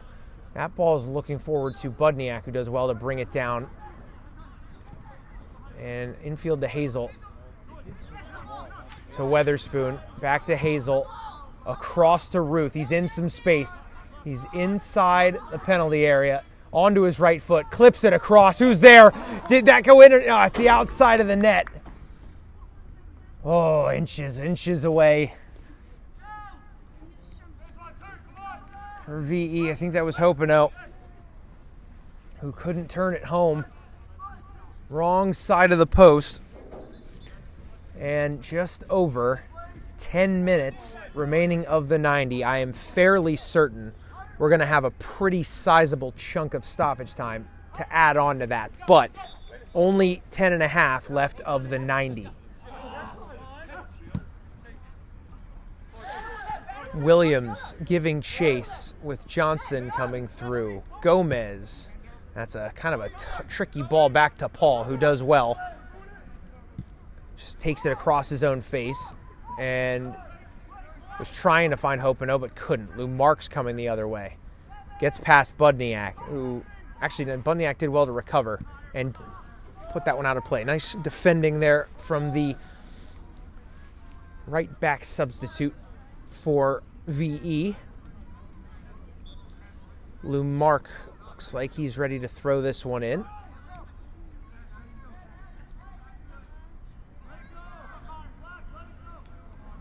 Another throw in. And this is exactly what Oaklyn wants. Just throw in after throw in, very, very far away from their own net. And that one goes out of play. Goal kick awarded, though. And VE's going to play quickly here.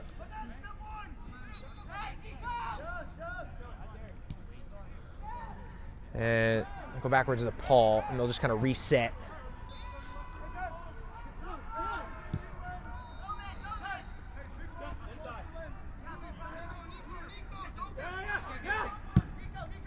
Ball fizzed forward. And really well dealt with by Oaklyn, who's able to get it down to Macias. Macias, that's off the Nor'easters player. VE throws it in. Here's Weatherspoon. Little shimmy from Weatherspoon. He's got Ruth, but kind of encroached into his space. So Smolin comes inside. There's Ruth. Ruth goes down. Referee wasn't interested. And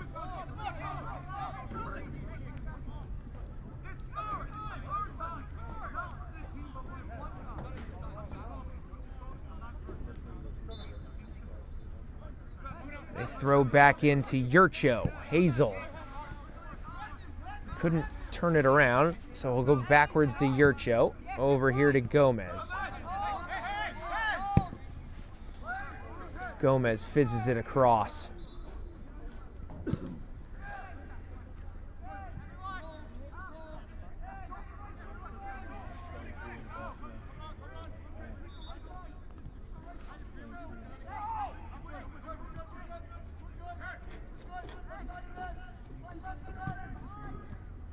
And that ball was actually picked off by Lou Mark. Budniak couldn't get it under control. Yurcho wins it, but coughed it back up. Ramito couldn't get it off his foot. So VE will head it forward. Now we're playing some ping pong. All of a sudden, no one can get real control of the ball. About 7 minutes remaining of the 90. And here the ball is with VE. They're down 2. And that ball was, again, just picked off by Oaklyn. And Hazel will get it under control. I think Oaklyn are finished with attacking intent and are now trying desperately to hold on to this 2-goal lead. Ruth whips one in far post. It's headed down. Weatherspoon has it.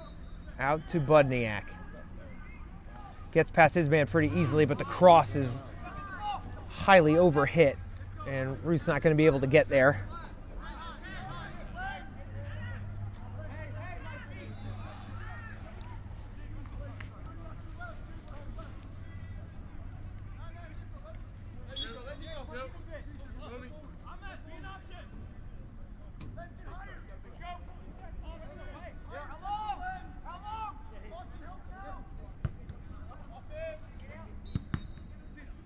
And just unlucky for VE there. Cannoned off their player. And it looks like several substitutes looking like they're coming on for the Nor'easters. And Malinge, the goal scorer, is exiting. Spoke too soon. Malinge's back in. Macias is being called off. He doesn't look particularly happy about it, but he is being called off. And also, Dryhouse comes off, and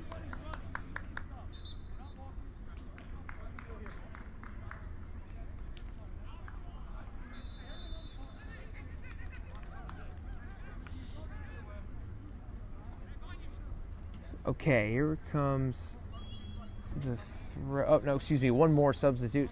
Just checking in here.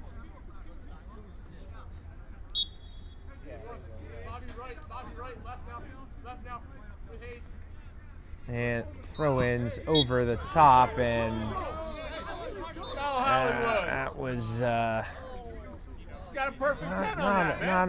not a good foul to give up. It's a great dive. And here comes the Stay on your feet, man. You're a better player than that. comes free kick from Tramontana over the top for Yurcho. Yurcho does win it, and free kicks awarded. I think the referee might just be trying to limit the physicality of these remaining 5+ minutes. Ball hit forward, and it's a nice one. There's Hopino. He'll get there before the end line, but the cross wasn't particularly potent. Weatherspoon got a touch on it, but couldn't keep it in play. Tick-tock goes the clock for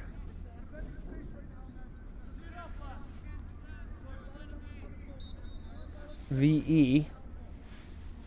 3.5 minutes remaining of the 90.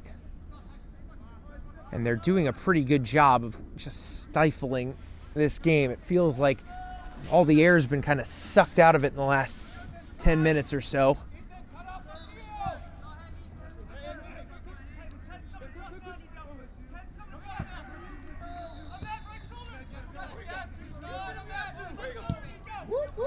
And Ruth does well. A nice little 1-2 combination, and he's brought down. Free kick for VE, and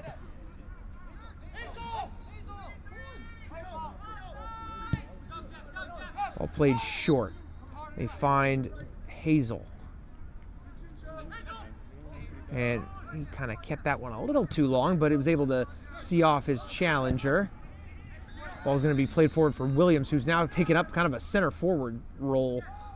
And Hopino wins the header, which is not his specialty, but he did so. Unfortunately, Budniak couldn't get on the end of it. So here comes Oaklyn the other way.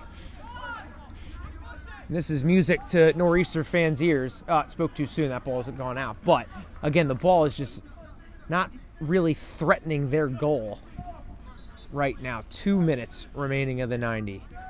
And, again, there is stoppage time. I'm not sure how much. Could be 2 minutes, could be 12, I'm not sure. But the regulation's about to end here. That ball's cannoned off Saidi, and Ruth can't get on the end of it. And Ramito finds Austin Johnson, and nice touch on that far side by one of the substitutes. That's Joseph Wynn. And here comes VE. They've gotten the ball back. Really could do with a goal like now. Let's see if Hopino can produce the goods. He's into the box. He gets the cross in. He's got it right back. Has a hit. Perella saves. Hopino has another shot. Perella makes another save. What a night for the Nor'easters netminder. Matthew Perella has been almost perfect in net. And Johnson deemed to have brought that down legally. Paul's going to come out and deal with this one. And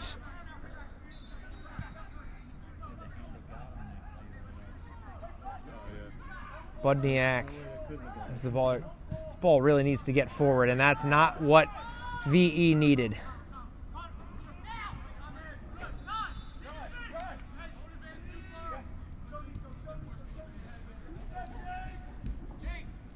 There's Malenge, who's had a really nice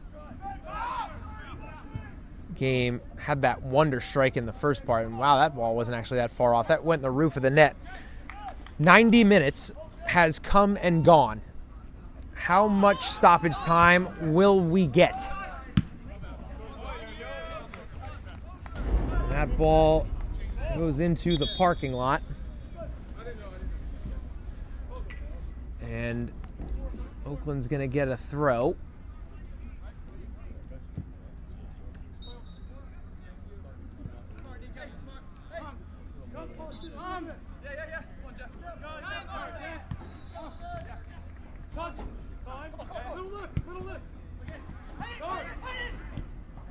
And what a ball in behind by Johnson. Cut back. Ramito, what a save by Paul. Johnson's got it. Sternberger plays down that left-hand flank. But now Oakland look happy to keep it. No, I spoke too soon. Sternberger's got it back in a dangerous position. Cut back to Romito. Cut out. Weatherspoon gets it forward, but again, it's just every VEs seems to be ramming their head against the wall trying to get this ball out of their own end. Far post. That ball's wide. My goodness. There's some pushing and shoving going on. And Sternberger's been carded. And Paul was shown yellow for pushing Sternberger. And that is now double-digit bookings for this match. And it must be said, it's not particularly a dirty contest. Hard fought, but not dirty. And that is the 11th card that's been handed out. So now you could make a full 11 out of the yellow carded people, because there is a goalkeeper now who's in the book. So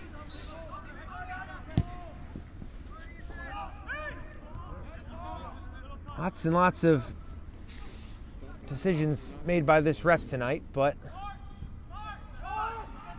the more important part is what's happening on the field. And right now it's Oakland in behind. Wynn has a hit just over the bar. And the VE still just 2 down, but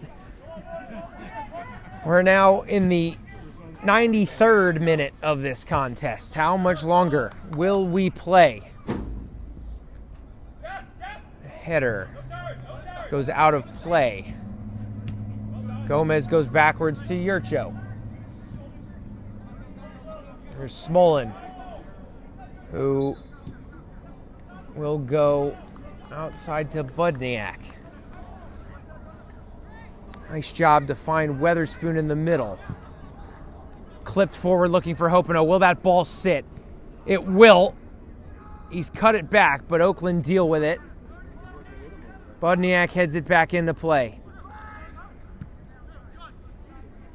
Ball cleared by the Nor'easters. Gomez on it. Gomez now just sending it forward. Hazel gets a toe to it, but that is out of play. And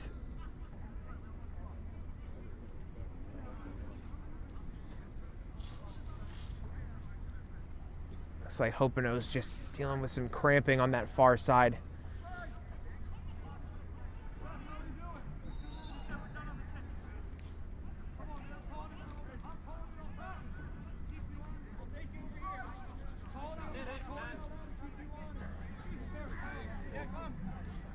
As this ball comes back into play, Perella hits it, and that is the ball game. 3-1 to Oakland United.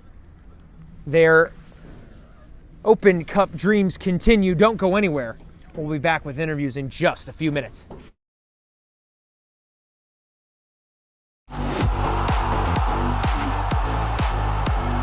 Mohamed, he's right. Michalek will continue his run. Mohamed cuts inside away from Conte's foot. Mohamed, that's a golazo if I've ever seen one. Mohamed from 30 curls it over and just under the upper 90 on the left side of the goal. Beautiful shaped ball to Caesar. Caesar onto his left foot. Oh, that's brilliant. It's 3-1 Osners. The substitute Caesar with a breathtaking goal.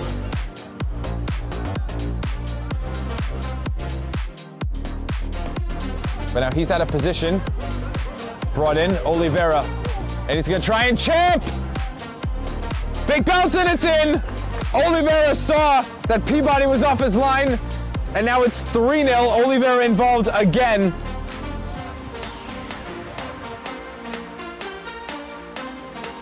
Almost on the counter. Club there to prevent that from happening. Now Mikkelsen looking for number 8. Mikkelsen takes on the keeper. What a finish! Waiting for the signal from the referee, and Mikkelsen finds the 8th goal of the match. And stupendous fashion taking on the keeper. To do so, here's Gonzaga. He goes for goal, and it's in! Philadelphia Heritage 3! This guy, a man of magic. That tight space in the side of the field there, but it likely won't really result in too much. Lighthouse passing the ball back and forth, and it will be in!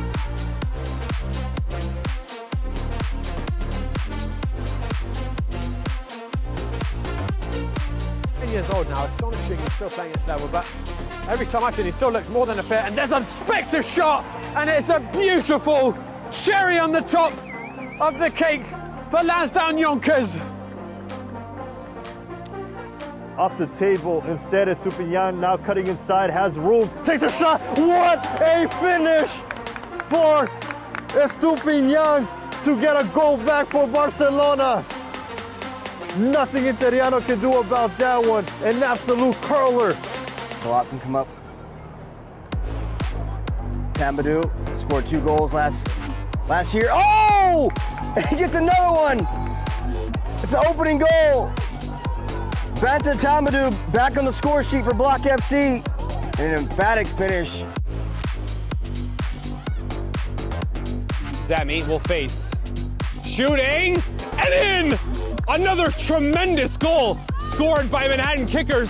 Zami smashing one that just clips off the left post and in. And LaFlash has no chance, just the perfect height as well. Bullington. Break. Oh! Alexander Bullington makes it 3 for Polonia. Wonderful technique. Emerson not seeing the challenge coming on his way, and there's a shot, and what a finish! What a strike! For the 4th goal of the match, it is Sebas Monroy who makes it 4-0 for Empire. Sangari winds up and sticks it! From the far corner of the 18-yard box, he picks up the upper 90.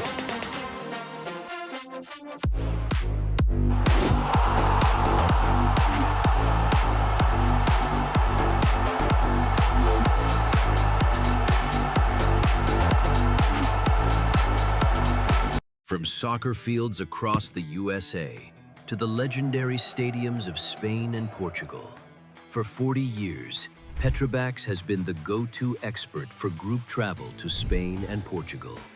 We organize soccer group trips from start to finish, flights, hotels, transportation, and guided tours, all perfectly coordinated by our experienced team. Your trip can include attending La Liga and Portuguese Primeira Liga games, matches against local teams, pro training sessions, and even tournaments. As true experts in Spain and Portugal, we'll ensure you also experience the rich history, vibrant culture, and incredible food these countries are famous for. celebrating 40 years of crafting unforgettable journeys to Spain and Portugal.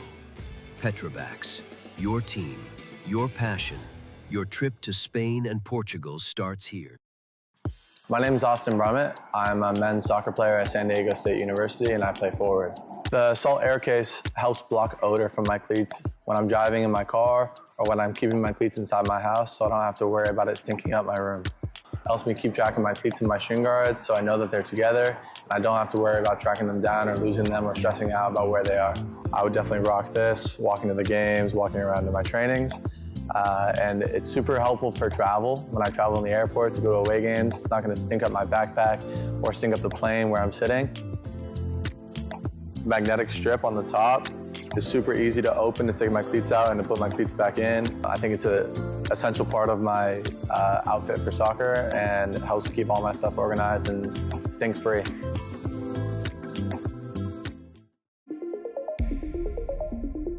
A quality highlight reel is crucial for college and pro recruitment.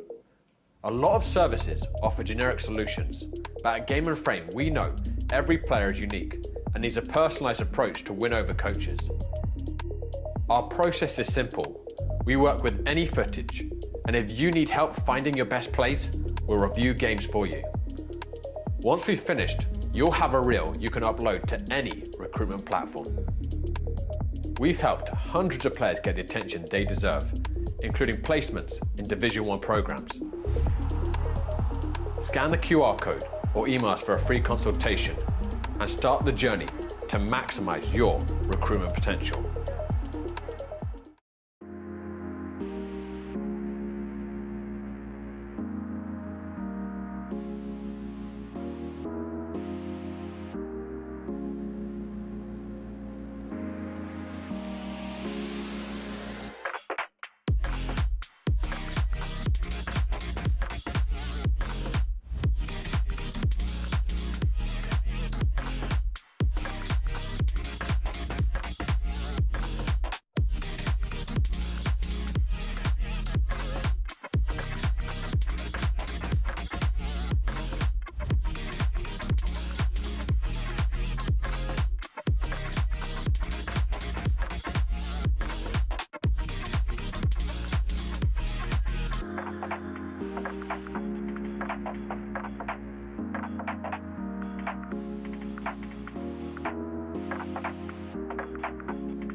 Welcome back to the campus of Rowan University. I'm here with Matt Perella and a guest appearance from Cole.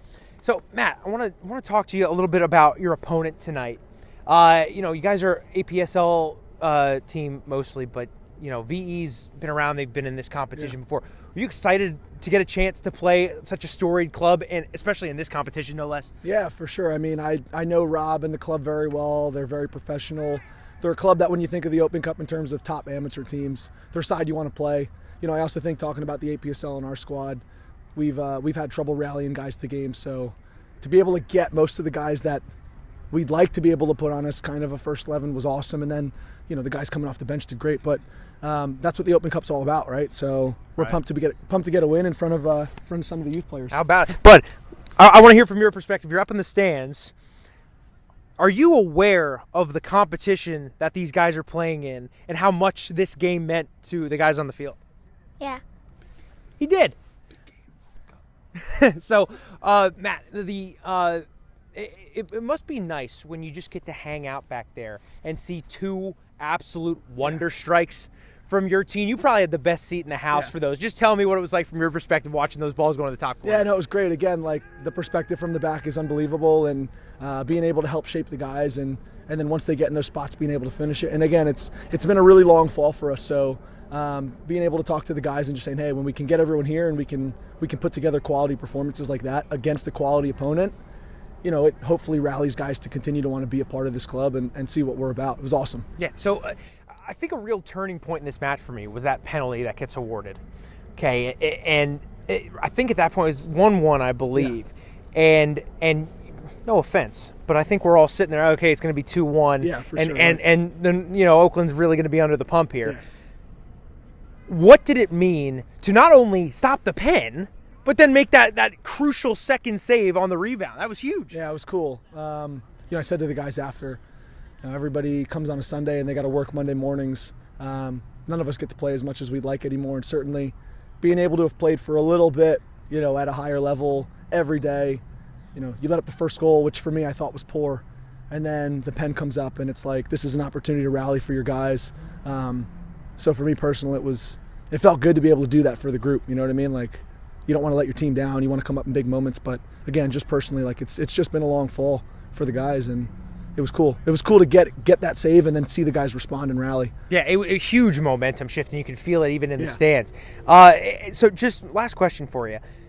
You've moved on in probably the premier competition in American soccer. Yeah. What does it mean to just even get one more chance to go out? Even if it's your last one, you get one more game in such a storied competition. Just tell me what it means, you know, just from an Oakland perspective. Yeah, no, it's huge for the club. I think locally we're trying to draw the best talent in South Jersey, and we want to draw players that are hungry to play, hungry to keep it alive. You know, again, obviously it's not a pro level, but we try and replicate that environment and give guys an opportunity to play. So Open Cup is special. You know, obviously playing a club that has this much history and getting a win hopefully gives us the momentum to maybe pull off one more, but it's great. It's a lot of fun. It means a lot to the club and the work that Alex puts in, the owner, and we're all pumped to play that next game. We're pumped to see it, Matt. So thank you very much for taking the time. Cole, thanks for taking the time. Cole, you're the man, dude. And for my man Nick on the camera, I'm Jake Gillespie. Thank you very much for watching another Game and Frame presentation.